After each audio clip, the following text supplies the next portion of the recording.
Amen. Amen. Alors, bonjour à tous. Content de vous revoir en ce deuxième et dernier jour. Comme expliqué auparavant, la conférence est en 3 parties. La première partie essentiellement concentre principalement sur des notions historiques. Et puis maintenant, ce qui arrive, pour les 2 dernières parties, on va avoir l'opportunité d'entrer un peu plus dans la perspective scientifique qui va se mélanger à ça. Toujours d'une perspective forensique, dans le sens où est-ce qu'on utilise la science empirique pour accumuler des données et on espère les interpréter de façon adéquate pour justement analyser les différents modèles qui existent par rapport à cette notion d'un déluge local, global dans le passé. Donc, essentiellement, ce qu'on va commencer par faire cet après-midi, c'est d'analyser la perspective sur ce que j'appelle la matière inanimée, donc la géologie.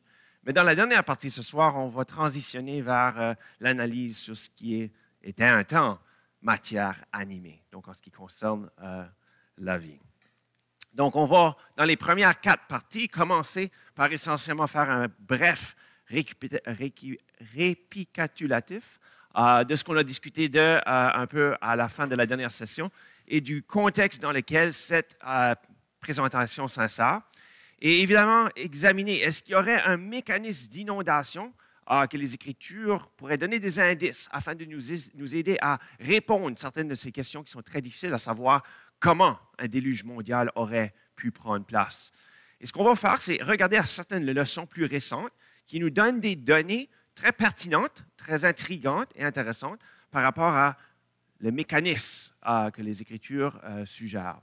Et finalement, ça va nous mener à pouvoir construire un modèle spécifique. Ce n'est pas nécessairement la réponse, mais ça certainement nous amène des éléments de réponse, à savoir comment un déluge global de ce style aurait pu prendre place. La majorité du temps aujourd'hui va être sur le point numéro 5, où ce qu'on va commencer à examiner différentes évidences disponibles, reconnues par tous, mais interprétées souvent très différemment. Et encore une fois, ça revient à chacun d'avoir la chance d'écouter les différentes perspectives afin, on espère, d'arriver à un verdict au-delà de tout doute raisonnable. Donc, c'est ça qui est sur le menu pour aujourd'hui. Et encore une fois, terminer avec quelques conclusions.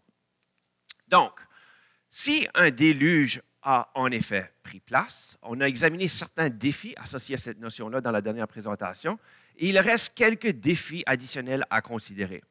J'en nomme 3. Le premier, c'est quelle évidence devrions-nous retrouver dans les données géologiques en ce qui concerne la possibilité d'un déluge mondial? La deuxième question, c'est quelle évidence devrions-nous observer en ce qui concerne les organismes vivants? Donc là, on parle, comme j'ai dit, de ce qui est matière inanimée et les évidences retrouvées à la matière animée. Et cette deuxième question va être dans la session après notre délicieux souper ce soir. Et le troisième point, c'est la troisième question, est-ce que le déluge pourrait nous donner des indices qui nous aideraient à mieux comprendre certains autres événements du passé lointain? Et ce qu'on va voir, c'est qu'en effet, le modèle biblique nous donne une perspective différente de celle qu'on retrouve parmi la majorité des institutions athées. Et c'est à savoir si justement ces informations, ces perspectives-là pourraient nous aider à solutionner, comprendre, bien interpréter certains autres événements qui ont pris place sur la Terre dans le passé lointain. Donc, la stratégie, comme expliqué, c'est d'utiliser la méthode scientifique, mais plus spécifiquement celle qu'on appelle historique ou forensique, afin d'analyser toutes ces évidences et de les comparer avec les différentes théories. Les 2 théories de base qui existent, qu'on va contempler, la première, c'est ce qu'on appelle l'uniformitarianisme. C'est un gros mot. En anglais, on dit uniformitarianism. Et c'est cette notion que le présent est la réponse à tout ce qui s'est passé dans le passé. Donc, si on comprend ce qui se passe en ce moment sur la Terre, on va être capable d'extrapoler ce qui s'est passé dans le passé. Ça préconise qu'essentiellement qu'il n'y a pas eu de grandes catastrophes. Il y a une stabilité à travers le temps. Mais s'il y a eu certaines grandes catastrophes sur la Terre, ça va avoir un impact sur la façon qu'on doit interpréter les vestiges, les restes du passé. Alors voilà l'ensemble de cette grande bataille entre ce qu'on appelle l'uniformitarianisme et le catastrophisme. Maintenant, je dois amener une légère précision qui est le résultat de certains changements qui ont pris place dans les institutions athées autour de nous. De plus en plus, l'évidence pour un certain niveau de catastrophisme est venue à la lumière. Donc maintenant, aujourd'hui, on ne parle plus dans le monde athée, dans le monde séculier, d'uniformitarisme, on parle de néo-uniformitarisme. Donc on a inséré la réalité qu'il y a eu certaines catastrophes dans le passé. Okay? Donc ça, c'est quelque chose qui est important. Et j'en ai parlé très brièvement hier. Cet aspect souvent est rattaché à la fin de l'ère glaciaire.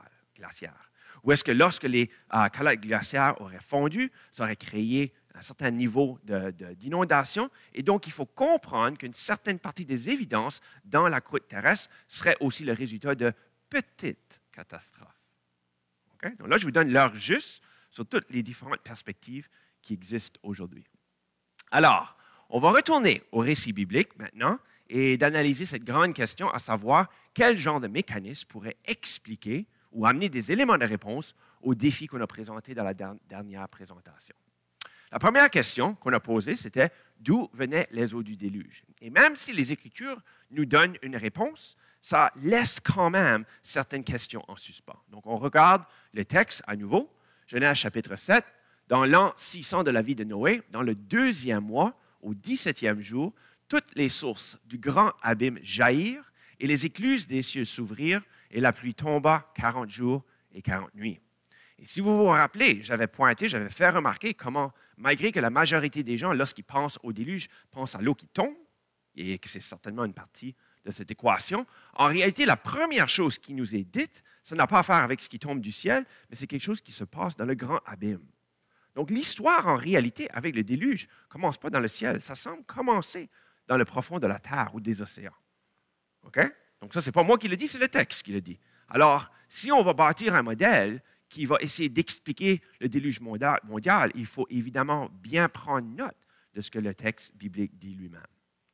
Il y a deux autres questions qu'on a considérées. Et évidemment, la première, c'est est-ce que l'eau qui est sur la terre en ce moment est suffisante pour couvrir l'ensemble de la terre? Évidemment, non. Hein? Pourquoi? Parce qu'on voit de la terre. Et on voit de la terre dans les montagnes élevées à très haute altitude. Donc, l'idée d'un déluge mondial est évidemment très problématique quand on examine la topographie, la croûte terrestre en ce moment. Mais il faut réaliser que si la surface de la Terre était parfaitement lisse, il y aurait à peu près 2,6 km d'eau sur l'ensemble de la Terre. En d'autres mots, la quantité d'eau qui existe sur la Terre est extrêmement grande. Okay? Et la raison pourquoi, en ce moment, il y a seulement de l'eau à certains endroits et pas à d'autres endroits, c'est à cause de la topographie, c'est à cause de la distribution de la croûte terrestre, de la masse terrestre, qui fait en sorte qu'on a des régions très profondes d'eau et qu'en résumé, on est capable d'avoir des parties qui sont sorties de l'eau. Question complémentaire à cette question, est-ce que la surface terrestre était différente dans le passé? Parce que si elle était différente dans le passé, ceci potentiellement pourrait expliquer pourquoi l'eau était suffisante pour couvrir l'ensemble de la surface terrestre. Dernière question qu'on a examinée. Où est-ce que l'eau est allée après le déluge? On a vu qu'il y avait un mécanisme qui parlait à propos d'un vent.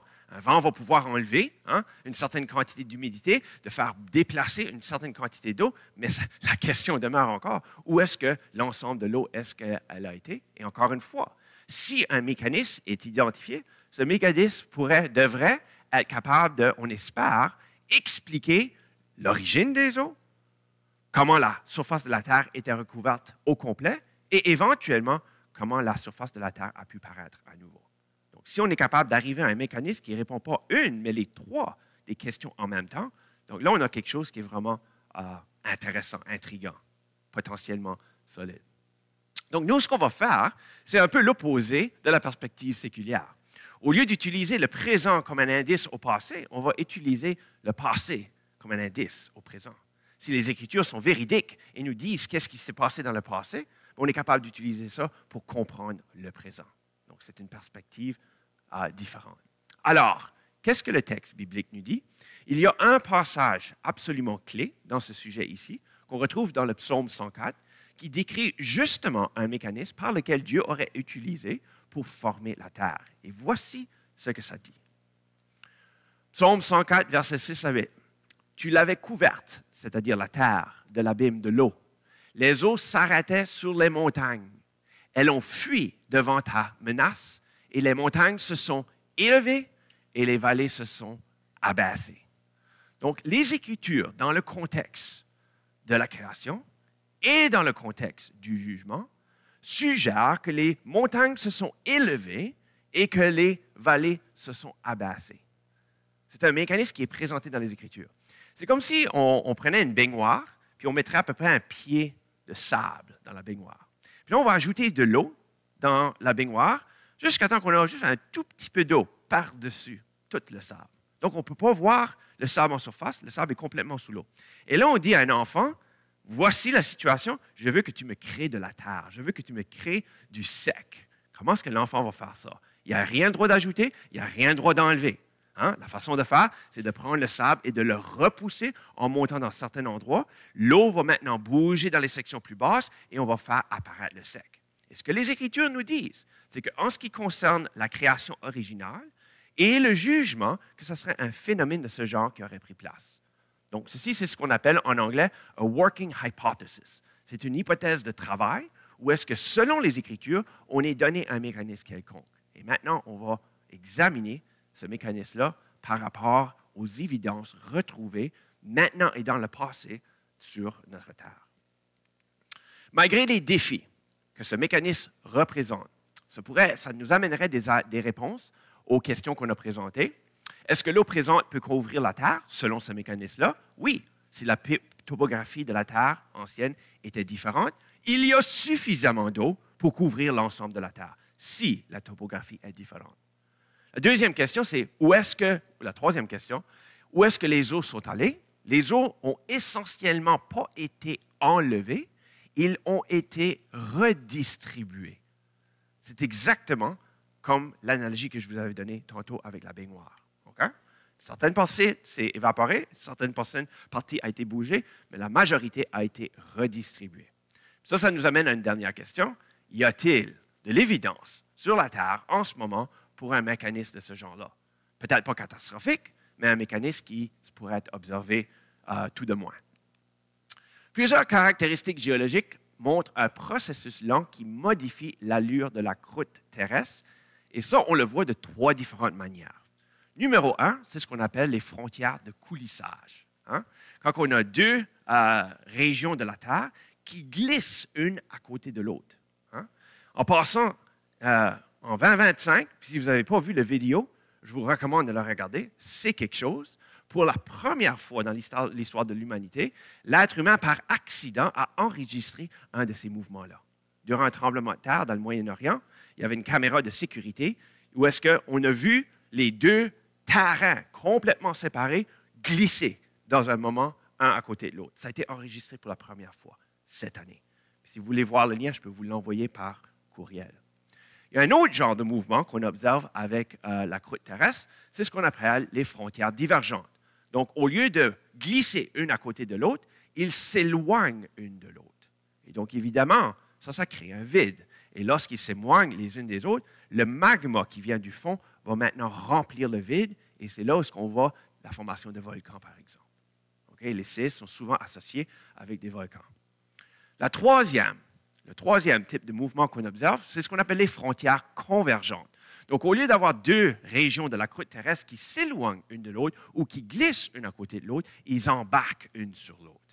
Et ça, c'est là qu'on comprend que la formation des chaînes, par exemple, les Rocheuses, les Andes, en Amérique du Sud, en Europe, c'est Himalaya. En Europe. Les Alpes, merci, les Alpes, entre autres. Il y en a plusieurs, mais ça, c'en est une. Donc, c'est pensé, c'est cru que la grande majorité de ces grandes chaînes rocheuses-là sont le résultat de mouvements de ce style-là. Maintenant, de façon générale, c'est cru que c'est un mouvement extrêmement lent, parce qu'en ce moment, c'est exactement ce qu'on observe. On observe une certaine réalité dynamique avec la croûte terrestre, où est-ce que ces différents mouvements-là prennent place. Ceci, ça a éventuellement mené au modèle des plaques tectoniques. C'est basé sur la dérive des continents, et la théorie, c'est justement que ça explique pourquoi dans certaines régions, il y a beaucoup de séismes et de volcans, parce que ces plaques côte à côte, dépendamment du mouvement qui prend place, mènent à ces petits mouvements-là avec tous les résultats observés. Malgré qu'on parle souvent de quelques millimètres ou dizaines de millimètres par année, c'est enregistré que dans certains cas, il y a des mouvements qui sont beaucoup plus rapides sur une courte échelle de temps. Par exemple, à l'île Sentinelle, en 2004, il y a une partie du plancher souterrain, pas souterrain, sous-océanique, qui s'est levée suite à un séisme, et on parle d'environ 2 mètres. Et sur l'île Ranonga, et ça c'est une photo de Ranonga que vous voyez là, à peu près 10 mètres qui s'est élevé durant un séisme. Et donc, le monsieur qui est debout là, à côté de des corails, ces corails-là, avant le séisme, ils étaient sous l'océan. Okay? Donc, on voit que non seulement il y a des mouvements très lents qui prennent place de façon régulière sur la croûte terrestre, mais dans certaines conditions, c'est capable d'être quelque chose qui est beaucoup plus rapide.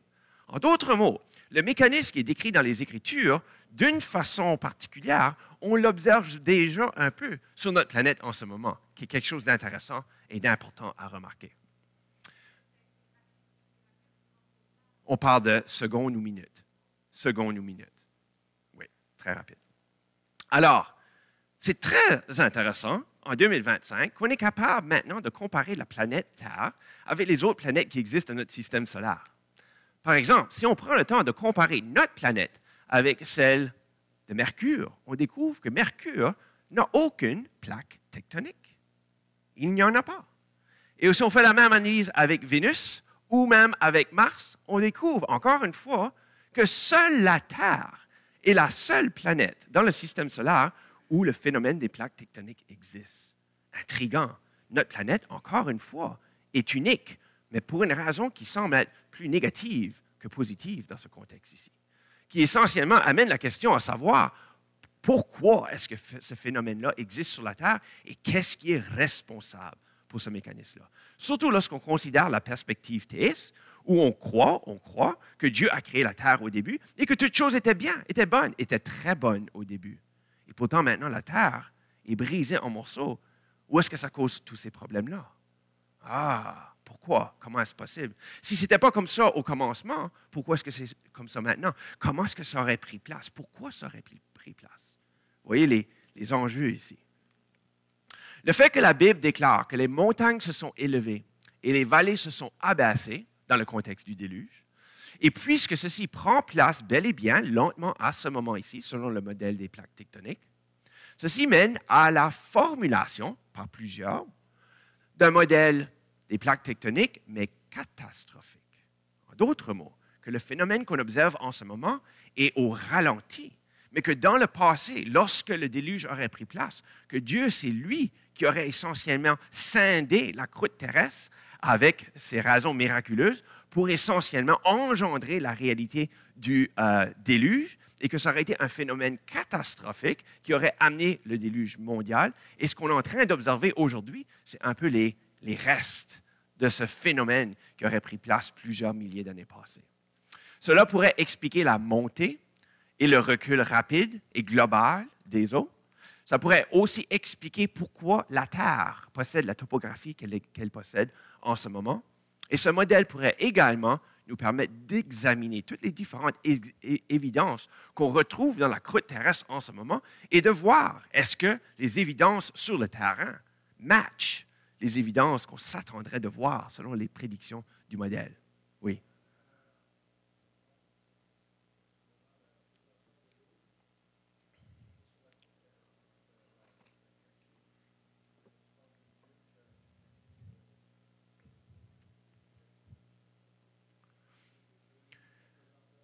Oui, exactement. Donc, de la même manière que c'est Dieu qui a amené les animaux, que c'est Dieu qui a fermé la porte, que c'est Dieu qui a commencé le processus des plaques tectoniques, okay, pour engendrer le déluge, et puis que, puisque les Écritures ne disent pas explicitement que c'est Dieu qui l'a fait, on doit, pour avoir la rigueur scientifique et honnête, de maintenir que le texte semble suggérer ça, mais parce que le texte est silencieux sur exactement comment ça a commencé, d'autres modèles devraient être considérés. Donc, le modèle que tu as mentionné, c'est une des possibilités. Il y en a beaucoup, par exemple, qui pensent que ce serait des astéroïdes, par exemple, qui auraient frappé la Terre et qui auraient commencé ce processus-là. Mais encore une fois, la question, il vient d'où l'astéroïde et qui l'a envoyé? Okay? Personnellement, moi, j'ai pris le temps d'examiner tous les modèles et le modèle que je vais présenter, c'est celui que je pense qui a le plus de mérite de deux perspectives. De un, la perspective biblique et de deux, la perspective scientifique. Parce que l'idée que c'est des astéroïdes qui viennent des cieux, qui commencent le déluge, pour moi, ça ne marche pas. Parce que dans le texte, on dit que ça commençait où? Dans les abîmes. Donc, si Dieu aurait voulu dire que c'est quelque chose qui est venu des cieux, qui a percé les abîmes, il aurait pu le dire, mais il ne l'a pas dit. Il dit tout simplement que ça commence dans le fond des océans. Donc, à mon avis, ce n'est pas seulement la pesanteur de l'eau, mais il y a vraiment quelque chose qui a catalysé ce processus-là. Et moi, je dirais à ce moment-là, ça, c'est le miraculeux. Les processus physiques ont continué après ça, mais que l'origine, ça serait divin. C'est la perspective que j'avance. Alors, on va examiner un sujet apparenté. Maintenant, je parle à un peuple qui probablement demeure pas très, très, très loin du Saguenay. Hein? On n'est pas si loin du Saguenay que ça. Alors, peut-être que cette image-là vous rappelle des souvenirs. Hein? On se rappelle de la puissance de l'eau lorsqu'elle est en mouvement et de l'érosion que c'est capable de faire. Et ce qu'on va examiner en ce moment, c'est certaines des évidences qui sont disponibles en ce qui concerne la puissance de l'eau dans sa capacité d'éroder et de transporter des sédiments et de faire le processus de sédimentation. J'aime cette photo-là parce que c'est un exemple incroyable à travers des situations absolument terribles que cette maison unique, je pense, a été capable de survivre parce qu'elle avait une bonne fondation. Hein? On voit l'importance des fondations ici. Hein? Ça faisait ça. Ouais, the wise man built his house on the rock, sur la roche. Hein? Alors, quand on regarde, par exemple, la rivière Colorado, hein, dans le Grand Canyon, est-ce que c'est la rivière qui a taillé le canyon? Parce que si on utilise la perspective uniformitarianisme, on voit que ça érode quelques centimètres par année, le fond. Hein? Donc, si on extrapole la grandeur de ce canyon-là, on va dire que ça a pris des millions d'années pour pouvoir creuser ce canyon-là. Et encore une fois, c'est pour ça que la perspective dans les gens autour de nous et la perspective que j'avais avant va avec cette vision-là. Mais ça fait fi de la possibilité d'une catastrophe. S'il y a eu une catastrophe, une autre explication est possible. Peut-être que la rivière est en train d'emprunter un canyon qui a été creusé par une catastrophe. Qu'est-ce qu'est la vérité? Personne n'était là. Et voilà pourquoi on est obligé d'utiliser principalement, pas la science empirique, mais la science historique. Voyez-vous? Personne n'était là. Donc, on doit examiner les évidences pour essayer de voir qu'est-ce qui est la meilleure approche, la meilleure réponse. On va examiner deux exemples, deux leçons récentes, relativement récentes, avant d'entrer dans le gros de cette présentation, qui est l'examen des évidences. Donc, numéro 1, on va prendre quelques leçons du Mont Sainte-Hélène. Je suis certain qu'il y en a beaucoup d'entre vous qui se rappelaient de l'explosion, l'éruption, je devrais dire, du volcan à Mont-Sainte-Hélène. Au Nouveau-Brunswick, chez nous, un matin, on s'est réveillé et c'est comme s'il y avait neigé. Il y avait de la cendre sur l'asphalte, sur les autos, sur tout. Hein? Parce que même si c'était si loin que ça, cette éruption a fait en sorte que les cendres ont été transportées jusqu'au Nouveau-Brunswick, puis probablement jusqu'au Québec aussi.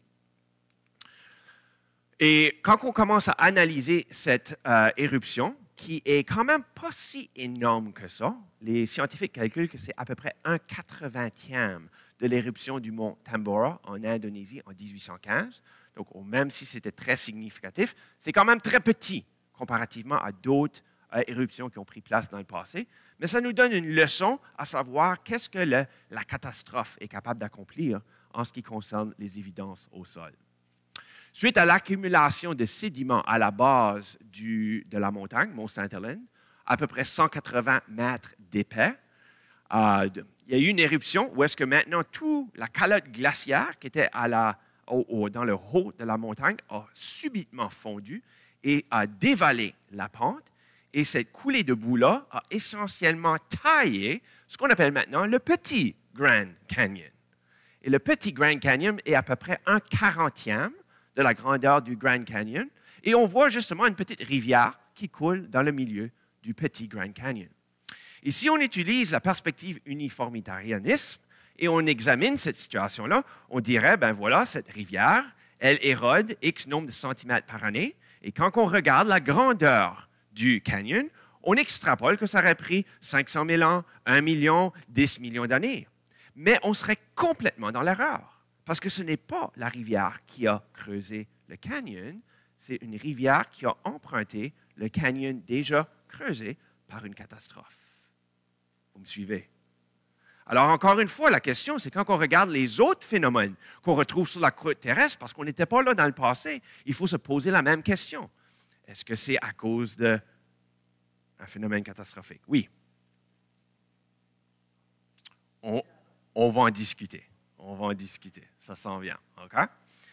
Alors qu'on imaginerait que la rivière a créé le canyon, en réalité, c'est le canyon qui a créé la rivière à cause de la catastrophe. Okay? Et lors des coulées de boue et des glissements de terrain, la roche dure également a été rainurée. Là, ils sont debout sur de la roche ignée qui a été gouged, on dit en anglais. C'est comme si tu as pris des griffes puis tu as arraché une grande quantité de roche. Ce n'est pas de la roche sédimentaire, c'est de la roche dure. Et pourtant, cette simple coulée de boue qui est descendue avec toute la matière en suspension a été capable de creuser la roche dure, qui démontre encore une fois que dans les conditions catastrophiques, tu es capable d'avoir des processus qui sembleraient prendre si longtemps, prendre place dans du temps extrêmement court. Une autre observation intéressante, et ça revient à ta question, c'est que ces sédiments ont été déposés dans à peu près 3 heures par un flux pyroclastique et ça a descendu rapidement et avec le temps, ça s'est solidifié. Donc, ce n'est pas de la roche très dure, mais ça s'est solidifié. Et on voit la perspective, il y a un homme qui se tient debout là, donc ça vous donne une idée de la grandeur avec son chandail rouge. Et ce qui est fascinant d'observer, c'est que malgré que c'est un événement rapide et chaotique, en même temps, on observe la formation de strates. Alors, il y a une sorte d'ordre qui a été généré à travers ce désordre. À travers du mouvement de l'eau, avec toutes ces particules-là, ça a créé ce qu'on appelle le processus de lamination. Et ces strates cela est en contraste avec la perspective conventionnelle, où les strates sont formées par lente accumulation des sédiments, et ceci démontre comment celles-ci peuvent être formées rapidement par des fluides en mouvement, alors que des particules de différentes grosseurs se séparent de façon structurée. Et ce qu'on observe, c'est que dans les roches sédimentaires, on voit toutes sortes de strates phénoménales sur tous les continents, partout sur la planète. J'ai choisi la photo ici, pas parce qu'elle est si exceptionnelle que ça en ce qui concerne les strates, mais ce qui est spécial avec cette photo qui vient de l'Argentine, c'est les différentes couleurs qu'on observe dans les différentes strates, qui illustrent réellement la lamination qui prend place et également comment les lignes sont presque parfaitement droites, qui évidemment amène la question à savoir quel genre de phénomène pourrait créer ce genre de patron. Est-ce que c'est le phénomène uniformitarianiste ou est-ce que c'est le phénomène catastrophique? Des expériences de laboratoire ont été effectuées où on a pris de l'eau avec des particules de différentes grosseurs. On les a mis dedans des grands bassins, on les a relâchés dedans des canaux et ensuite, ce qu'on a fait, c'est qu'on a analysé les dépôts qui étaient générés. Et ce qu'on observe, c'est lorsqu'on prend de l'eau avec différents types de particules et qu'on les fait bouger dedans un canal, à mesure que l'eau avance, un processus de déposition prend place et un processus de ségrégation ou de séparation prend place entre les différents matériaux de différentes grandeurs et ça forme des strates de ce genre-là. Donc, encore une fois, ce qu'on est en train de faire en ce moment, c'est de démontrer que de l'eau en mouvement est capable de générer des structures comme ce qu'on observe dans les roches sédimentaires. C'est une notion très intéressante à observer. Donc, la question, c'est quel mécanisme est responsable pour la formation des roches sédimentaires qu'on observe un peu partout sur la planète. Des expériences avec des mélanges de particules en mouvement montrent que, et voici l'explication, lorsque vous avez un mélange de grosses particules et de petites particules, les petites particules vont être capables de se faufiler entre les grosses. Ça fait un processus de filtrage. Et donc, ce qui arrive, c'est que les grosses particules finissent par rester ensemble et celles qui sont plus petites vont vers le dessus. Mais lorsqu'il y a un mouvement horizontal de l'eau, donc ce n'est pas juste une déposition comme ça, c'est une déposition comme ça à mesure qu'il y a un mouvement horizontal. Ce qu'on observe, c'est que ça crée un laminage parce que les grosses particules, lorsque ces petites particules-là se forment, ça crée comme un genre de tapis sur lequel ils vont rouler et à mesure que l'eau avance de gauche à droite, ça va repousser les grosses particules sur le devant et faire grandir les strates de gauche à droite avec le mouvement de l'eau. Donc on est capable d'étudier et même reproduire le phénomène de lamination à mesure que l'eau, un fluide, bouge avec différentes particules à l'intérieur. Puis, de gauche à droite. Exact. Oui, les flèches, essentiellement, l'idée, c'est que le flux de l'eau fait en sorte qu'il continue à les pousser. Et maintenant, parce que le petit sable est maintenant en train de recouvrir une certaine épaisseur de grosses roches, les grosses roches, maintenant, ils ne vont pas s'accumuler, ils vont rouler, ils vont tomber, puis là, ils vont être avec les autres grosses et ça va faire grandir. En d'autres mots, le plus ancien n'est pas nécessairement en bas, le plus ancien est à gauche. On parle d'instant, OK? Qui est un challenge pour la vision traditionnelle. OK? Puisque les roches sédimentaires montrent un laminage significatif, la question, évidemment, c'est quel mécanisme explique le mieux leur formation? Quel de ces deux modèles explique mieux ce qu'on voit tout autour de nous, dans les roches exposées, partout sur la planète? Maintenant, on va regarder un dernier exemple, puis là, on va tourner à le cœur de cette présentation aujourd'hui, qui va être l'examen des évidences. Mais il faut faire un dernier arrêt avant d'y aller. Et ceci, c'est en ce qui concerne l'inondation causée par le lac Missoula. Maintenant, si vous cherchez une carte, puis vous allez chercher le lac Missoula, vous n'allez pas le trouver. Parce que le lac Missoula n'existe pas. Il est cru qu'il a existé dans le passé. Donc, je vais vous expliquer un peu l'histoire de l'inondation du lac Missoula. En étudiant diverses structures, au début des années 1900, le géologue Bretz remarqua certaines caractéristiques qui semblaient résulter du mouvement d'eau profonde et rapide. Et ce que M. Bretz a fait, il a fait toutes sortes de publications pour démontrer comment il a dû avoir une inondation pour expliquer ce qu'on voit sur le terrain. Ces conclusions ne suivaient pas les principes uniformitaristes du temps et toutes ces publications ont été rejetées. Mais éventuellement, après sa mort, pauvre bonhomme, ils ont retourné, ils ont réexaminé et ont réalisé qu'il avait bel et bien raison. Non. Ça n'a rien à faire avec le déluge et ça n'a rien à faire avec la foi. Est-ce qu'il est chrétien? Honnêtement, je ne sais pas. J'ai dit non, mais il était le genre à aller avec ce que la majorité des géologues du temps allaient. Mais la question à sa foi personnelle, je ne sais pas. Mais il n'était pas créationniste. Non. Non. Pas dans son cas. Pas que je sache. OK? Alors, maintenant, la théorie est acceptée par tous, OK? Que ce soit du côté créationniste ou évolutionniste, c'est accepté par tous, ce que je vous dis maintenant. Vers la fin de la période glaciaire, il y a eu une inondation qui aurait pris place lorsqu'une calotte glaciaire qui endiguait le lac Missoula, 5 fois la grosseur du lac Erie, on le croit, a rompu. Alors, je vous donne l'image ici. Voici l'endroit où le Ice Dam existait. Et ici, c'était le lac Missoula. Okay? Et ce qui aurait arrivé, c'est que toute l'eau qui était accumulée sur ce bord-là, lorsque ceci s'est cassé, on va voir qu'est-ce qui est arrivé.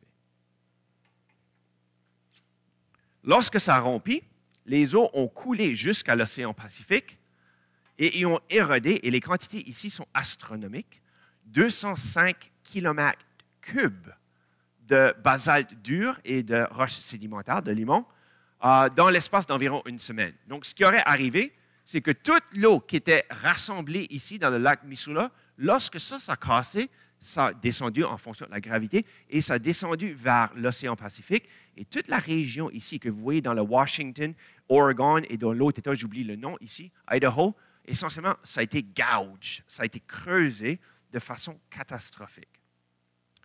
On va examiner un peu certaines des évidences sur le terrain. Ceci, c'est ce qu'on appelle les scablands. Okay? Pothole coulé dans les scablands. ont été sculptés, c'est cru, dans l'espace de quelques jours. Maintenant, les murs ici, on parle d'à peu près 900 pieds. De ici jusqu'à là, 900 pieds de hauteur. Et vous voyez ici, ça, c'est des champs d'agriculture. Ça, c'est une ferme. OK? Ça fait, vous voyez un peu la grandeur et the extent, l'amplitude de l'érosion qui a pris place. Puis comme vous voyez en ce moment, il n'y a presque aucune eau dans le secteur. Oui, c'est dans le chemin, ça. Hein? Bonne idée. Oh, je pense que tu es arrivé au bout de la ligne. Ouais, tu ne peux pas aller plus loin. Tu ne peux pas aller plus loin que ça. Non, tu vas... Ça va? OK, excellent. Alors, vous voyez l'ampleur, puis ce que vous voyez aussi, c'est qu'en ce moment, il n'y a même pas de rivière, il n'y a pas de chute. Hein? Il n'y a rien qui est en train d'éroder en ce moment, les Scablands. Tout pointe vers quelque chose qui aurait pris place dans le passé. Plusieurs autres structures montrent une érosion énorme avec aucune eau signifiante dans les environs. Cela a mené les scientifiques à conclure que, évidemment, il y a dû avoir une petite catastrophe, au moins. Ici, on dit petite catastrophe parce que c'est quelque chose qui est cru, qui aurait pris place à la fin de l'ère glaciaire, lorsque les calottes glaciaires étaient en train de reculer et que la fonte était rapide. Vous voyez encore une fois, je pense que c'est Drumheller Channels, où est-ce que c'est comme un canyon, mais il n'y a aucune eau. Du tout. Donc, où est l'eau qui aurait creusé toutes ces choses? Quelques autres images. Ici, ça s'appelle Markle Pass. Et on voit ces ondulations-là. Mais ça, c'est une photo aérienne. Alors, si vous allez à la plage, vous allez voir des belles petites ondes. Hein? C'est ça? Vous voyez les belles petites ondes? Mais ça, c'est des petites zones de 35 pieds de haut dans la roche dure, pas dans le sable. Donc, la question, encore une fois, c'est quel genre de mouvement d'eau aurait pu creuser le landscape, la topographie de cette façon-là. Et vous savez que quand l'eau bouge rapidement, souvent, elle va se mettre à sillonner. Hein? Et ça va creuser ce qu'on appelle des potholes. Et donc, on voit encore dans cette région-là toutes sortes de potholes énormes, mais il n'y a aucune eau nulle part. Et ces potholes-là sont énormes. Ça, c'était un Ford F-150. C'est un Ford F-150. Donc, quel genre de mouvement d'eau est capable de sillonner, creuser des potholes de ce genre-là? Donc, vous voyez la raison maintenant. Le monde scientifique qui rejette les Écritures et qui rejetait le catastrophisme a été obligé de réaliser que non, il y a eu certaines catastrophes. C'est pour ça qu'on appelle ça maintenant le néo-catastrophisme. Okay? Mais la question maintenant qu'on doit se poser, oui, il y a une évidence de petites catastrophes. La grande question qu'on est en train de se poser aujourd'hui, est-ce qu'il y a l'évidence de catastrophes encore plus grandes? Beaucoup plus grandes.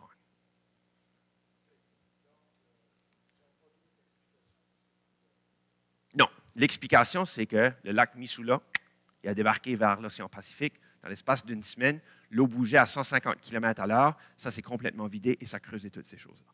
Ça, c'est l'explication acceptée par les athées, les évolutionnistes et également, de façon générale, les créationnistes aussi. C'est accepté par tout le monde. Okay?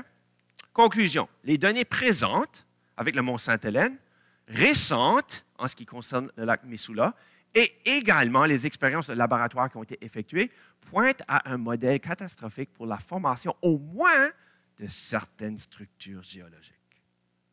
Tout le monde s'entend sur ça. Maintenant, la grande question, c'est à savoir, est-ce qu'il y a des structures géologiques qui ne peuvent pas être expliquées avec des petites catastrophes? C'est ça la question maintenant qu'on est en train d'examiner. Avant de sauter à examiner les évidences, je vais faire une dernière projection avec vous. Cette projection ici, à mon avis, est extrêmement importante. De la même manière que, vous vous rappelez de la projection que j'ai montrée qui vous a fait rire quand j'ai montré l'Arche de Noé? Hein? La photo qui était drôle, un peu ridicule. Hein? Puis là, ensuite, j'ai montré la vraie image qui représente mieux ce que c'était. Mais de la même façon, ce qui arrive, c'est que de façon générale, quand les gens ont dans leur tête l'idée d'un déluge mondial, ils ont une vision simpliste. L'eau est venue, elle a monté, elle est disparue, puis ensuite, c'est tout. Non. Selon la réalité de ce qu'on comprend de notre Terre et du mécanisme impliqué par la montée et la descente des montagnes, ça mène à un portrait beaucoup plus complexe. Alors, dans cette projection ici, j'essaie de souligner un peu l'aspect complexe du modèle du déluge. Ce n'est pas un modèle simple. Et je vous dirais que c'est absolument essentiel que ce soit un modèle complexe parce que les évidences qu'on retrouve sur la Terre sont excessivement complexes. Un modèle simple ne pourrait pas expliquer la grande complexité de toutes les évidences qu'on a. La phase initiale, on va le diviser en 3 phases. La phase initiale représente l'ouverture des sources du grand abîme. Qu'est-ce que ça veut dire exactement? Personne ne sait exactement. J'ai des idées, beaucoup d'idées, mais l'idée, c'est que ça a commencé avec la croûte terrestre et dans le fond des océans. C'est ce que ça veut dire. Et ça a éventuellement mené à l'ouverture de l'écluse des cieux. Petite question pour vous, on va y en venir. Comment est-ce que l'eau qui tombe du ciel serait rattachée à ce qui se passe dans le fond des océans? C'est quoi la relation de ces deux choses-là? Je suis convaincu qu'il y a une réponse à ça. On va y arriver plus tard. Partie 3 ce soir. Ça a causé une inondation. Oups, désolé. Causé une inondation sans précédent, accompagnée d'érosion et de sédimentation. Et là, maintenant, vient la complexité. Et tout dépend de la topographie. C'est-à-dire, il y a certaines régions de la croûte terrestre qui, lorsque ce qui se passe dans les océans, ferait en sorte que l'eau monterait sur les continents. Et qu'il y a d'autres régions de la croûte terrestre, avec toute l'eau qui tombe, ça va faire une érosion vers les océans. Donc, tu pourrais avoir une érosion qui descend de la Terre vers les océans, mais tu pourrais avoir aussi une érosion qui prend place de l'océan qui monte sur la Terre. Tout dépend de la topographie. Okay? La phase intermédiaire, le zénith, représente une période de calme relatif. Et cela mènerait à une sédimentation extrêmement significative. Parce que ce qui arrive, c'est que quand l'eau est en mouvement rapide, elle est capable de contenir, à cause de son énergie, toutes ces particules en suspension. Mais le moment où l'eau ralentit, les particules en suspension vont se déposer. Donc, durant la phase intermédiaire du déluge, toute cette eau qui couvre maintenant l'ensemble de la Terre a ralenti et va commencer cette déposition significative. Okay? La dernière phase représente la phase terminale, le retrait des eaux. Et lorsqu'encore une fois, les montagnes se sont élevées et les vallées se sont abaissées pour faire en sorte que la terre, le sec, puisse paraître à partir de l'eau, bien là, l'eau va déferler hors des continents en érodant tous ces sédiments qui viennent d'être déposés. Donc, on va avoir une érosion, une lamination, une déposition, puis là, vers la fin, on va avoir une nouvelle érosion qui va mener à une nouvelle déposition, mais à d'autres endroits. Le modèle est en réalité très complexe. Okay? C'est quelque chose que peu de gens apprécient et c'est critique parce que ce qu'on observe sur le terrain est extrêmement complexe. Pour combien de temps? Bien, comme on a déjà discuté, si vous vous rappelez de la dernière présentation, on a dit que les eaux ont jailli et prévalu pendant environ 5 mois et ont reculé pendant à peu près 5 mois et demi. Donc, on parle à peu près de l'espace de 1 an que tous ces processus auraient pris place. Ça marche? Maintenant, on va comparer les modèles, puis là, maintenant, on va sauter dedans les données. Alors que le néo-uniformitarianisme considère que les roches sédimentaires résultent de l'accumulation lente de sédiments pendant une longue période de temps, et vous avez ici la colonne géologique telle qu'elle est dans les textbooks de géologie, bien, on est capable d'avoir une différente perspective sur toutes ces différentes couches-là, mais en utilisant un tout différent modèle qui incorpore l'idée d'un déluge global, où maintenant, on voit l'idée que les roches sont essentiellement ce qui est avant le déluge, donc à la création et tout ce qui s'est passé après la création. Mais là, ensuite, tu aurais l'inondation avec les différentes phases et la récession avec les différentes phases, et ensuite toutes les roches qui existent et les dépôts depuis le moment de l'inondation. Donc, il y a 2 différents modèles qui vont regarder aux mêmes roches, mais qui vont les interpréter très différemment. Okay? Quel est le bon? Ou est-ce que les 2 sont mauvais? C'est ce qu'on va examiner.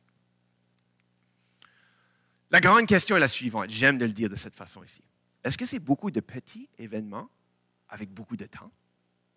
Ou est-ce que c'est quelques grands événements dans peu de temps? Voilà une bonne façon de résumer Hein? La grande question qui est devant nous. Avez-vous une question?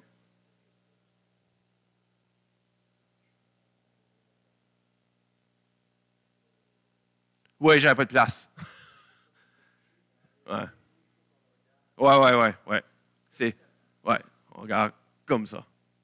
C'est ça. L'image était faite de cette façon-là. Donc. Alors, maintenant, on rentre dans le cœur de la présentation aujourd'hui, qui est la dernière partie avant la conclusion. C'est des belles images. Okay? Qu'est-ce qu'on est capable de dire à propos des roches sédimentaires? Hein? Tout d'abord, en ce qui concerne les passeurs, en moyenne, les géologues disent que c'est à peu près 1,8 km d'épais. 1,8 km d'épais est la quantité en moyenne de roches sédimentaires sur la planète. Ça va de à peu près rien jusqu'à presque 10 km.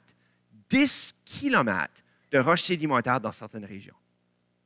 Tu avais une question? J'ai dit 1,8 km. Donc, 1,8 km, c'est 1800 mètres. C'est 1800 mètres. Oui, 1,8 km. Désolé, je l'ai dit différemment. Okay? Donc, on parle d'une énorme quantité. En termes de superficie, il couvre à peu près 75 de la surface terrestre. Et souvent, la même couche avec les mêmes propriétés va être plusieurs centaines de kilomètres de long. Qui veut dire que le processus qui a formé cette couche de roches sédimentaires-là avait une énorme envergure. Okay? Et en ce qui concerne la stratification, souvent les couches sont presque parfaitement droites. Ici, ils sont à l'horizontale, hein, ça c'est aux États-Unis. Ici, ils sont à la verticale. Et ceci, c'est Vinicunca, en Pérou. C'est un des endroits que j'aimerais bien visiter dans le monde. Et c'est ce qu'on appelle Rainbow Mountain, parce que les différentes strates sont réellement de différentes couleurs. Puis ça, ce n'est pas une photo truquée, là, en passant. Hein? C'est une photo sans filtre, sans modification. Puis je connais des gens qui ont été visiter cet endroit-là. Ils m'ont dit que c'est absolument phénoménal. Mais la grande question, qu'est-ce qui est responsable pour cette formation de toutes ces différentes laminations? Puis en plus, quand ça a été déposé, c'était comme ça. Mais maintenant, ils sont comme ça. Quelques observations. L'étendue de ces strates pointe à un événement de grande envergure et tout probablement dans un milieu aquatique de lamination. Pourquoi? Parce qu'on voit absolument aucune érosion entre chacune de ces strates. Et on sait aujourd'hui que c'est juste une question de journée ou de semaine au maximum, où est-ce que s'il y aurait une déposition de quelque chose avec les animaux, avec la végétation, avec la pluie, avec le vent, avec n'importe quoi des éléments, ça ne va pas être des lignes droites. Donc, le processus qui a pris place dans le passé pour expliquer ça, on ne l'observe pas sur la planète en ce moment. D'autres mots, il semble avoir aucun temps entre chacune de ces lignes qui sont razor sharp, qui sont très, très, très droites. Ça suggère très fortement que la déposition de ces strates a été faite à très, très courte échelle. On ne peut pas parler des roches sédimentaires sans parler du Grand Canyon. Hein? À peu près 1,2 km, 1200 mètres, empilées, presque plates, qui s'étend sur une grande distance. Quand et comment ces sédiments ont-ils été déposés et quel phénomène a ensuite érodé le Grand Canyon? Près de la base du canyon, on retrouve quelque chose de mystérieux. Si vous n'êtes pas au courant de ceci, faites bien attention à ceci. C'est une histoire fascinante. C'est ce qu'on appelle la grande discordance. C'est ce qu'on appelle une dénudation par érosion. Alors, je vais vous le montrer ici. La grande discordance, c'est que lorsqu'on regarde sur les couches inférieures, on voit toute la stratification, ils sont inclinés. Et sur le dessus, il y a d'autres couches qui sont également formées, mais eux sont quasi parfaitement horizontales. Et la grande discordance, c'est cette ligne rouge-là où on voit que c'est comme s'il y avait des strates qui étaient horizontales, qui ont été inclinées. C'est comme si on a pris un couteau, on les a coupées, puis on a remis par-dessus cette coupure-là de nouvelles strates horizontales qui éventuellement ont été érodées dans le Grand Canyon. Hey, ça fait beaucoup de choses qui se passent. Mais ce qui est critique ici, c'est cette ligne rouge-là. Qu'est-ce qui a arrivé dans le passé? Ou est-ce qu'il y a quelque chose qui a été déposé, incliné, coupé, redéposé et érodé? C'est ça la grande discordance. Et on trouve en dessous de ça des roches métamorphiques et ignées. Et ce n'est pas juste dans le Grand Canyon qu'on retrouve ça. On retrouve la grande discordance à plusieurs différents endroits sur la planète. Et celle qui est la mieux connue, autre que le Grand Canyon, c'est en Angleterre. Siccar Point. Donc, à Siccar Point, on voit une autre discordance. La voyez-vous? Dans l'image?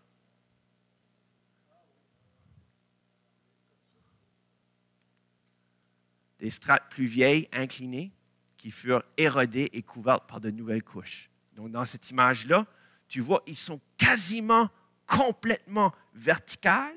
Ceux-là sont presque parfaitement horizontales et tu peux suivre la ligne qui représente la connexion entre les deux, qu'on appelle encore une fois la grande discordance. Ça nous dit qu'il y a quelque chose qui a pris place dans le passé. Puis il n'y a personne aujourd'hui qui a une explication pour ça. OK? Mais encore une fois, le modèle biblique amène une perspective différente de ce que les gens regardent avec leurs blinders. Comment on dit ça? Les œillets? Les œillettes. OK? Alors qu'il n'y a toujours pas d'explication universellement acceptée pour ces discordances, ceci pointe à trois choses, à mon avis. Une période antérieure de sédimentation, hein, ça c'est les couches qui étaient auparavant horizontales, suivie par une période intermédiaire d'inclination, suivie par une grande érosion, le grand couteau hein, qui l'a coupé, et ensuite une période postérieure avec une autre sédimentation qui a également éventuellement été érodée. Donc, il y a beaucoup de choses qui se sont passées. Et c'est pour ça que j'ai pris le temps de vraiment rendre clair, je l'espère, la notion que l'idée d'un déluge global, ce n'est pas une simple formule, ce n'est pas une simple réalité, c'est une réalité complexe. Et les évidences qui sont dans le terrain sont complexes. Donc, des évidences complexes nécessitent un modèle qui est également complexe. Et ce n'est pas fini. On commence juste. La prochaine chose, à mon avis, est encore plus impressionnante. C'est ce qu'on appelle, pas le Grand Canyon, mais the Grand Staircase. Il y a très peu de gens qui connaissent the Grand Staircase. Alors, je vais vous l'introduire. Le Grand Staircase, c'est tout ce qu'il y a autour du Grand Canyon. Quand les gens vont visiter le Grand Canyon, ils regardent dans le bas. Moi, si je serais dans le Grand Canyon, je ne regarderais pas au bas, je regarderais autour. Parce que ça, c'est encore plus impressionnant que le Grand Canyon. Alors que l'érosion du Grand Canyon est significante, elle ne représente en réalité qu'une fraction de l'érosion visible, ce qu'on appelle les 5 grandes marches du Grand Staircase, du grand escalier. Dans certains endroits, l'érosion a enlevé plus de 3 kilomètres de roches et plus de dizaines de milliers de kilomètres cubes, ce qu'on appelle maintenant la grande dénudation. Imaginez-vous, là, les gens ils vont voir le Grand Canyon, puis ils regardent ça, puis ils disent « Wow! » Moi, je dis, je regarde ça, puis je dis « Wow! » En d'autres mots, il y a un phénomène encore plus puissant que ce qu'on observe avec le Grand Canyon, qui est tout autour de nous sur la Terre et que les gens manquent. Et une des raisons pourquoi ils le manquent, c'est parce qu'il n'y a aucune manière d'expliquer qu'est-ce qui est responsable de cette érosion-là. Parce qu'il n'y a aucun mécanisme qui peut faire ça. Il n'y en a pas. À moins que le déluge soit réel. À moins que le déluge soit réel. Quel mécanisme pourrait expliquer ces différentes érosions massives? Où est-ce que les sédiments sont allés? Parce que s'il y a quelque chose qui a érodé tout ça, on parle de milliers de kilomètres cubes. Où sont allés tous ces sédiments? On les retrouve où? Ils n'ont pas disparu, ils ne sont pas évaporés. Ils sont où? Lors de la montée et de la descente des plaques tectoniques, quand les continents auraient commencé à s'élever pour que le sec apparaisse après le déluge, toute l'eau qui était sur la surface de ces continents-là, à cause de la gravité, aurait commencé à descendre vers le bas, vers les océans. Et alors que ces masses d'eau-là seraient descendues vers les océans, ça aurait fait ce qu'on appelle des surfaces de planation en géologie. Et des surfaces de planation, c'est encore une fois, c'est comme si tu prends un couteau, mets ton couteau, c'est de l'eau massive avec toutes les choses en suspens, et à mesure que ça descend, ça arrache tout ce qu'il y a sur la Terre.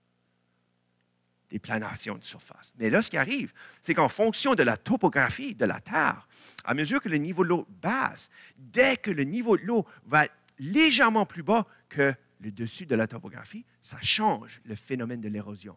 Et là, on va passer d'un phénomène de planation de surface à ce qu'on appelle des flux canalisés. Et dès que les flux canalisés se génèrent, bien là, ils vont commencer à suivre les méandres de tout ce qui est la topographie et qui va commencer à creuser toutes sortes de différentes structures, comme le Grand Canyon. En d'autres mots, c'est la petite partie de l'érosion qui nous impressionne tellement. Les déluges érodent le paysage de façon inégale selon la topographie et la composition du terrain. Et cela crée différentes structures érosives qui abondent à plusieurs endroits partout sur la planète. On va examiner ces endroits-là, on les regarde, waouh, c'est pas impressionnant. Mais il y a une question qu'on devrait se poser.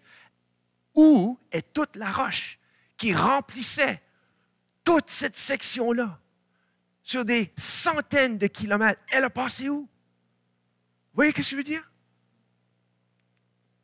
Ça souligne une érosion catastrophique, mais également l'absence totale de tous ces sédiments-là.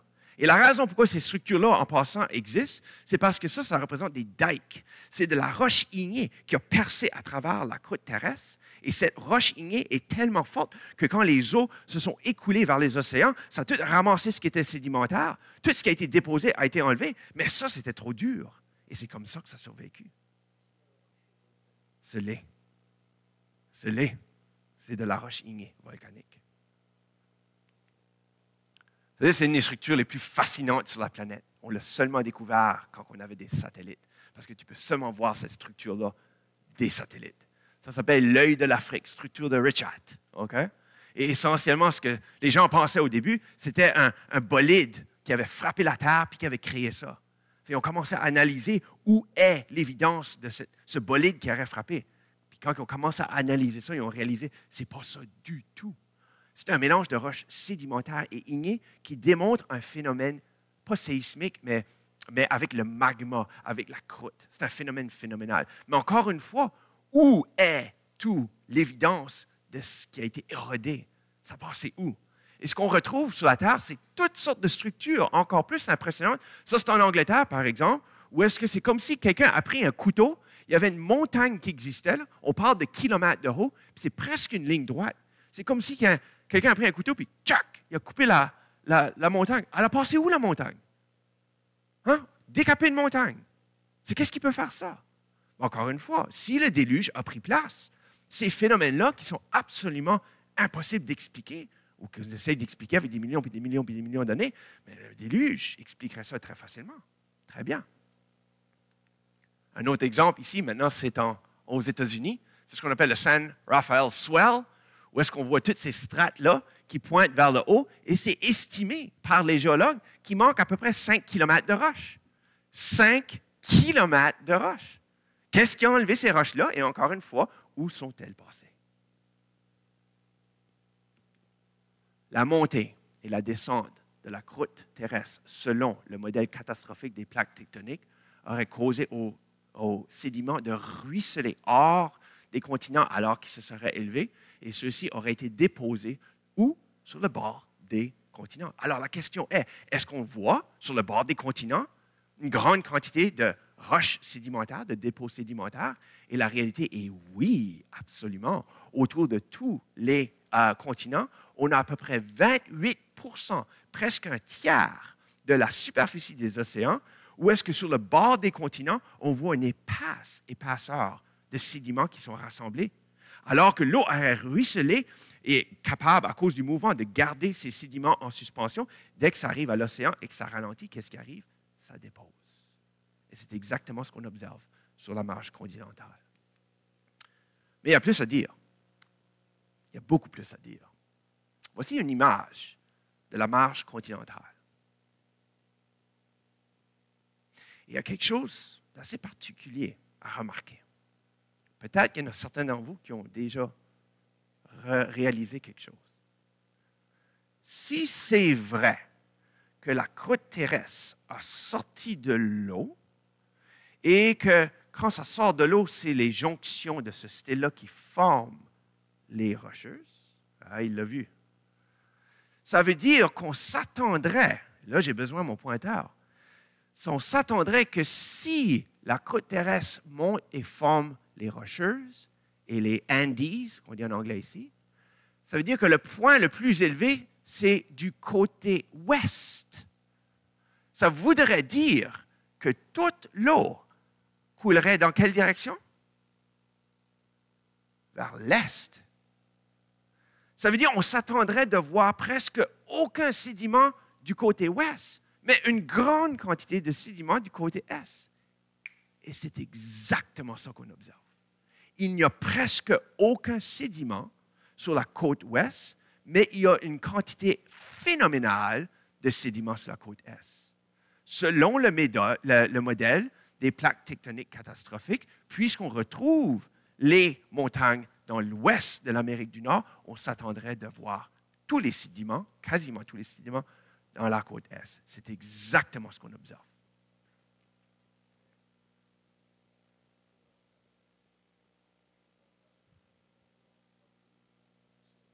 C'est ça. Donc, essentiellement, tu as cette partie.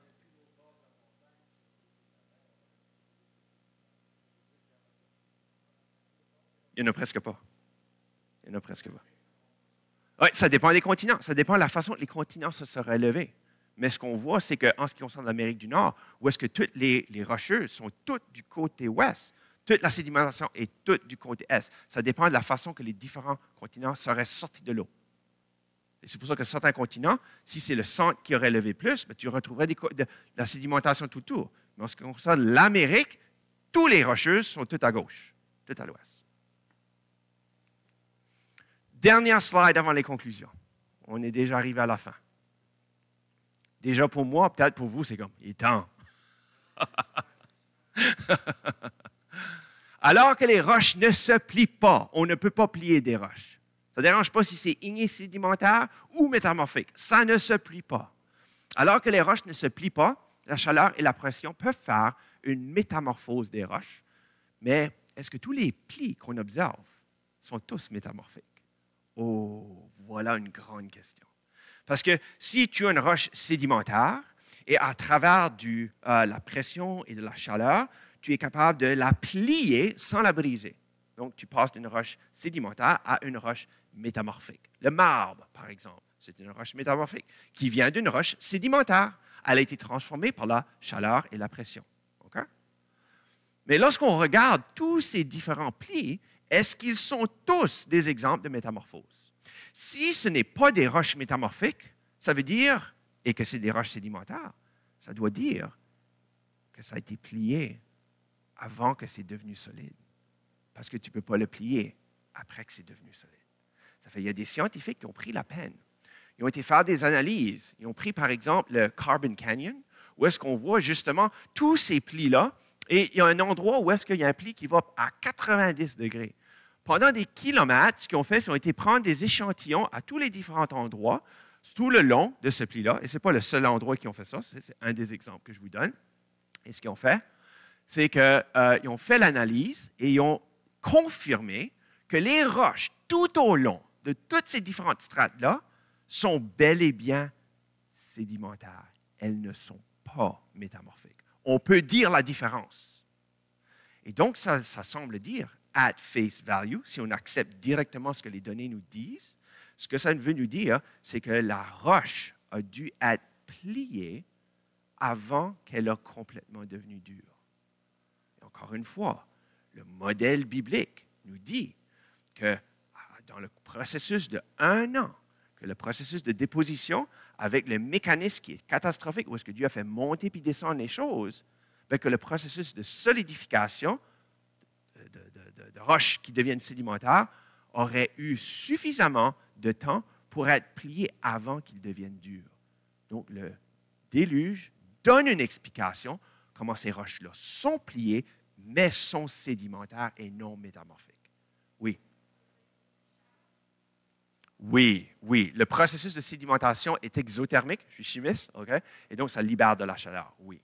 Mais ce n'est pas suffisamment de chaleur pour pouvoir effectuer une métamorphose. Ça prend énormément de chaleur et encore plus de pression. Parce que c'est vraiment une transformation de la structure de la roche, où est-ce que la roche métamorphique, typiquement, il va avoir beaucoup d'espace. Et c'est une des raisons pourquoi elle est friable. Tu peux la couper relativement facile. Mais lorsque tu prends la chaleur et la pression, ce qui arrive, c'est que tous ces espaces vides-là, maintenant, vont être comprimés. Il va y avoir des bonding, des forces d'adhésion qui vont être générées, qui vont faire en sorte que cet espace-là vide, maintenant, est remplacé par des forces interatomiques, intermoléculaires, qui font en sorte que maintenant, la roche est très dure. C'est pour ça que le marbre est beaucoup plus dur que la roche d'origine. Hein? On a des exemples ici. Grès, siltite, calcaire, mais aucun quartzite, schiste et marbre. Et le quartzite, le schiste et le marbre sont les résultats de ces trois roches-là lorsqu'ils sont soumis à la pression et à la chaleur. Donc, on ne retrouve aucune de ces roches-là, seulement les roches sédimentaires.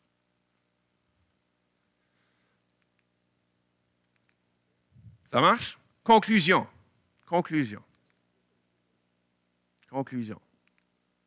L'étendue et la profondeur des roches sédimentaires pointent à une déposition massive en milieu aquatique. L'absence d'érosion à l'intérieur et entre les couches pointe à une grande déposition sur une courte période de temps. Razor sharp lines. Alors que des structures érosives résultent de planation de surface, comme qu'on a vu, hein, le Grand Staircase par exemple, d'autres résultent de flux canalisés, comme le Grand Canyon. Certaines caractéristiques, la grande discordance, l'inclinaison, sont expliquées par le modèle du déluge selon ce qu'on a vu dans les Écritures. Les sédiments manquants, on les a trouvés.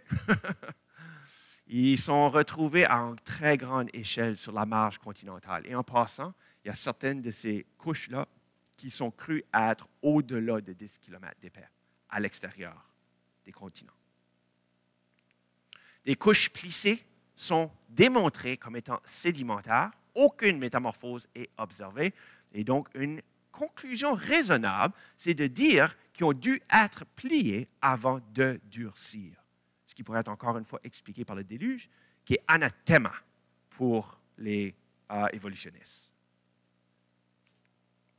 Alors, pourquoi parler du passé? Hein? On en a parlé un petit peu hier soir. Ce n'est pas juste pour voir, parce que oui, on est curieux pour ce qui s'est passé sur la Terre dans le passé, mais si c'est dans les Écritures, c'est aussi parce que ça nous enseigne quelque chose à propos du présent et à propos du futur. On en a parlé un petit peu, on va continuer à en parler. Les deux questions qu'on a regardées, c'était pourquoi est-ce que l'eau a été utilisée dans le contexte du jugement? On en a discuté. La deuxième question, c'est est-ce que le déluge pointe prophétiquement à quelque chose d'autre? Et ça aussi, on l'a examiné. Mais on n'a pas fini. On a d'autres choses qu'on doit examiner. Dans cette deuxième partie, on a réalisé que l'image de l'eau n'est pas seule dans le contexte du déluge. L'image du feu est extrêmement évidente. Alors, la nouvelle question, c'est est-ce que c'est possible que le feu ait une image prophétique également? C'est ça la nouvelle question qu'on va examiner ce soir. De retour au discours des Oliviers qu'on a déjà cité, où Jésus a également déclaré, pas juste ce qu'on a dit hier soir, mais quelque chose d'autre. Et ce que Jésus a dit, c'est la chose suivante. Les hommes mangeaient, buvaient, achetaient, vendaient, mais le jour où Lot sortit de Sodome, une pluie de feu tomba du ciel. Et Jésus a dit, il en sera de même le jour où le Fils de l'homme paraîtra. En d'autres mots, Jésus n'a pas dit que, comme il y a eu un déluge dans le passé, il va y avoir un déluge dans le futur. Il n'a pas dit ça. Parce que dans les Écritures, ça dit que Dieu ne va pas détruire le monde à nouveau avec un déluge. Mais ce que Jésus a dit, c'est qu'un jour, il va y avoir un jugement. Ça ne va pas être un déluge d'eau, ça va être un jugement de feu. Donc, il y a quelque chose à contempler ici. Et quand on avait cité hier soir 2 Pierre 3, j'ai sauté certaines parties de ce que Pierre disait. Donc, on va compléter l'histoire ce soir. Et Pierre, ce qu'il a dit, ils veulent ignorer que par ces eaux, le monde d'alors périt, tandis que par la même parole, et voici ce qu'on a sauté, la terre d'à présent est réservée pour le feu, pour le jugement. Et quand on arrive, oui? OK, garde là, on a presque fini. Quand on arrive dans le dernier livre de la Bible, l'Apocalypse, chapitre 7, le premier ange sonna de la trompette, et parmi tous les sceaux qui ont été ouverts, il n'y a jamais mention de feu. Mais dès que le seau est ouvert, une fois que le 7e seau est ouvert, et que maintenant le rouleau qui contient le jugement de Dieu, 7 trompettes et 7 coupes, dès qu'il est commencé à être lu, la première chose qu'on découvre, c'est le feu. Le premier ange sonna de la trompette et du feu fut jeté sur la terre et le tiers de la terre fut brûlé. Deuxième trompette. Le deuxième ange sonna et quelque chose comme une grande montagne embrasée par le feu fut jeté dans la mer. Du feu encore.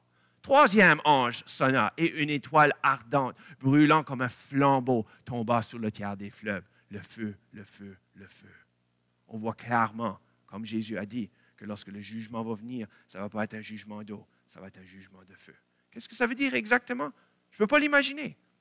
Mais si Dieu a jugé dans le passé, et qu'il l'a fait avec l'eau, et qu'il dit qu'il va le faire avec le feu, ça sera selon ce qu'il a déterminé.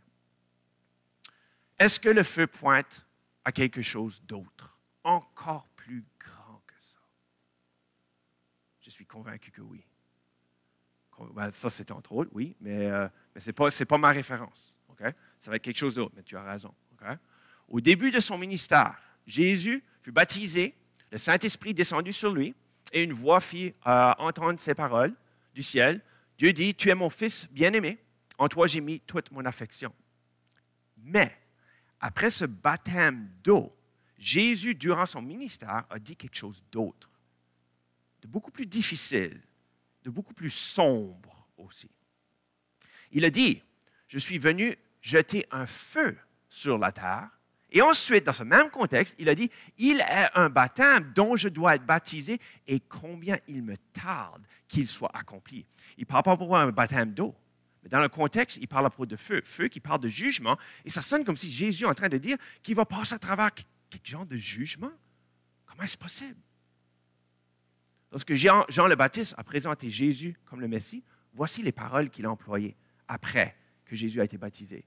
Il a dit, « Voici l'agneau de Dieu qui ôte le péché du monde. » Hey, tu parles d'une déclaration surprenante. Les gens d'Israël, ils attendent le Messie qui va se débarrasser des Romains, hein, qui va établir le royaume sur la terre. Hein. On veut un guerrier, on veut un roi, on veut un vainqueur.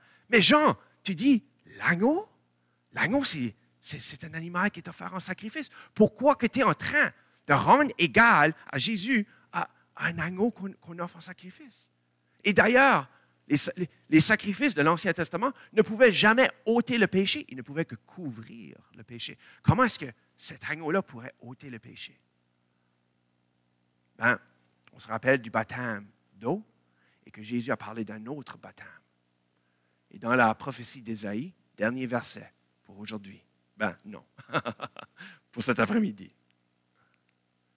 Méprisé et abandonné des hommes, nous l'avons dédaigné. Nous n'avons fait de lui aucun cas. Cependant, ce sont nos souffrances qu'il a portées. C'est de nos douleurs qu'il s'est chargé et nous l'avons considéré comme puni, frappé de Dieu et humilié. Quand il a été baptisé, c'était un moment de gloire.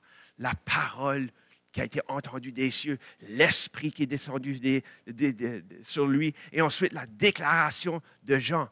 Mais lorsqu'il a été réellement l'agneau de Dieu, immolé pour nos péchés, le silence du ciel. Il n'y a pas eu une parole. Comme quand Abraham a levé son couteau pour prendre la vie de son fils, immédiatement, il y a une voix. Abraham, Abraham. Hein?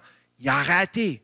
Mais lorsqu'ils ont levé les marteaux pour descendre les clous dans ses mains, le silence. Pourquoi? Parce qu'il était là pour être offert en sacrifice. Parce qu'il allait accomplir quelque chose là, qui est encore plus qu'une victoire contre les Romains. Hein? Il était blessé pour nos péchés, brisé pour nos iniquités. Le châtiment qui nous donne la paix est tombé sur lui. Et c'est par ses meurtrissures que nous sommes guéris.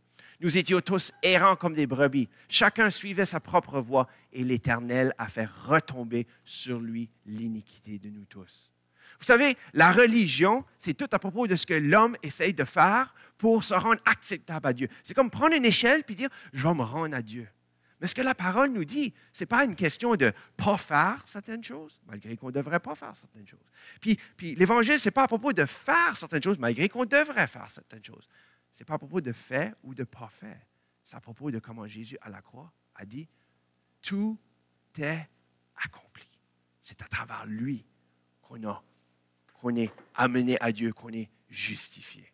Et encore une fois, le message du déluge, ce n'est pas juste à propos de ce qui s'est passé dans le passé, c'était quelque chose qui prophétiquement pointait à l'arche que Dieu allait pourvoir, qui n'est pas un bateau, qui est une personne, qui est Jésus-Christ. Et si nous sommes en lui, nous sommes en sécurité, en route pour l'éternité avec lui. Et la question est toujours, Dieu ne nous force pas. Il nous appelle à entrer en relation avec lui. Est-ce qu'on va entendre? Est-ce qu'on va croire? Est-ce qu'on va obéir? C'est ça l'invitation. Amen.